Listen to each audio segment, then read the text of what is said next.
Hi, this is Lisa Somerville for Divinity Designs. Thank you so much for joining us for our Babies and Beyond event. In this video, I'm going to show you just how easy it is to create this cute tote using our stitched satchel die set. For my satchel, I'm going to use paper from the Floral Favorites paper pad collection. You can see that I've already die cut and embossed all the pieces that I'm going to need.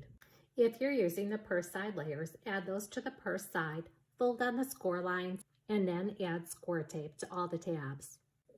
Next, we're going to work with the purse front and the purse front inset, so that way you can have cardstock show through the opening. If desired, you can also die cut and emboss one of our background dies to fit inside the opening. You can then use acetate to make a clear purse so that you can see through to the inside, or you can then add pattern paper. Now, working on the back side of the purse front, add a thin line of score tape around the frame.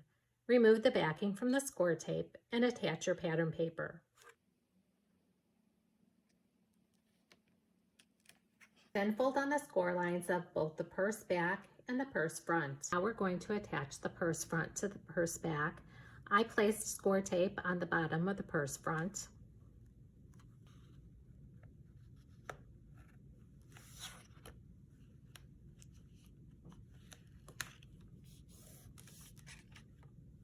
And then adhere those panels together. Now we're going to remove the backing from the purse sides and adhere that to the side of the purse. Place the bottom tab underneath the purse and secure in place. Then adhere the sides. Repeat that process with the other side. Then rotate the purse and finish the other side of the purse. Now, before assembling the handle, I'm going to add the extra flap to the front. I'm simply going to adhere this panel using score tape. And now I have a double flap on the front. You're going to want to gently roll on the purse flap.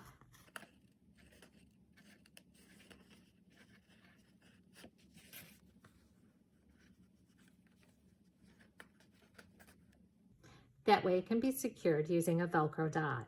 Apply adhesive to the handle tabs, thread it through the handle loop, and then secure in place. Repeat that with the other handle, and now we're going to add it to the purse. Apply adhesive to the back side of the handle tabs, and then apply to the side of the purse, and repeat on the other side. Fold the tabs of the handle on the score line, and then slightly bend using your hand. Thread the purse handle through the handle loop and add adhesive. Secure in place and repeat with the other side. Now you can add your Velcro dot to secure the flap in place. And here's my finished purse using the stitched satchel die set along with the Floral Favorites paper pad collection. For more inspiration, visit the product pages on our website.